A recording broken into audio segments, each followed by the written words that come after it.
Has your love life been stuck in a rut lately? Maybe you should spice it up with a stay at a motel or a hotel.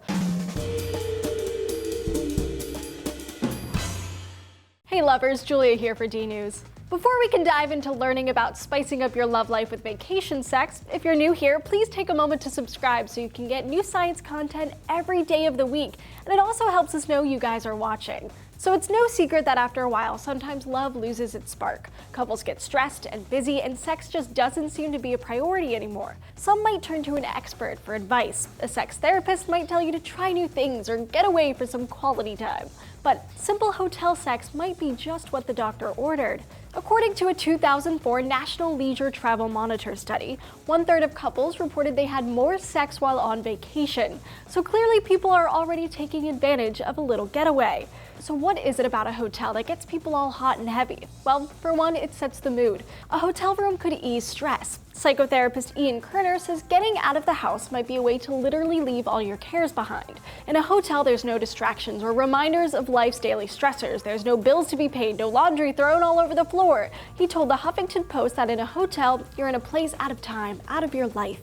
And this creates a boundary between yourself and anxiety and stressors of everyday life, which is going to contribute to sexual arousal. And he's not the only psychologist who thinks a getaway is a good idea. Participating in a new experience with your loved one can bring back that old spark in other ways. Social psychologist Dr. Arthur Aaron believes that when couples are first in love, they stay up all night learning about each other. This facilitates what's called self-expansion, when you include the other person as a part of yourself. That buzz wears off after a while, but Aaron told the New York Times that he thinks couples can get some of that back by doing challenging and exciting things together.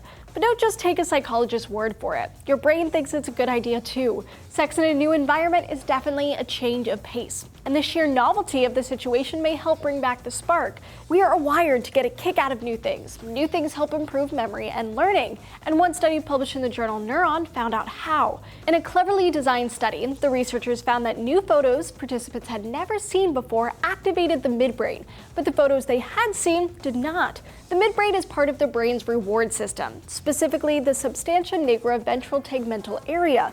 It's responsible for a lot of our motivations and rewards, but it also plays a role in dopamine production. So basically, the researchers found that experiencing novelty affects dopamine levels, and this hit of dopamine makes us feel pretty good for evolutionary reasons. The researchers said that seeking new and unfamiliar experiences is a fundamental behavioral tendency in animals and humans.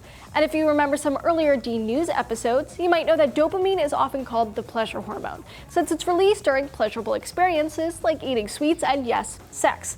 We get little rewards when we do certain things that benefit us. Dopamine is a complex neurotransmitter, and it does more than just reward us. It also drives some of our desires, and it's released with the anticipation of a pleasurable experience, even if that experience never happens. Anticipation can be pleasurable all on its own. So a new experience with your loved one might prime the brain for a pleasurable experience to come. So get out of your relationship rut and go check into the nearest hotel and get your love on.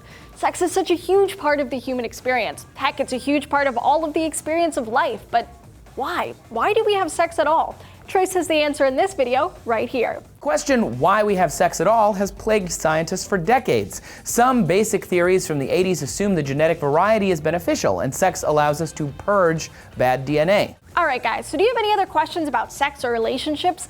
Let us know down in the comments below. Don't forget to hit those like and subscribe buttons and keep coming back to DNews so you don't miss a single episode.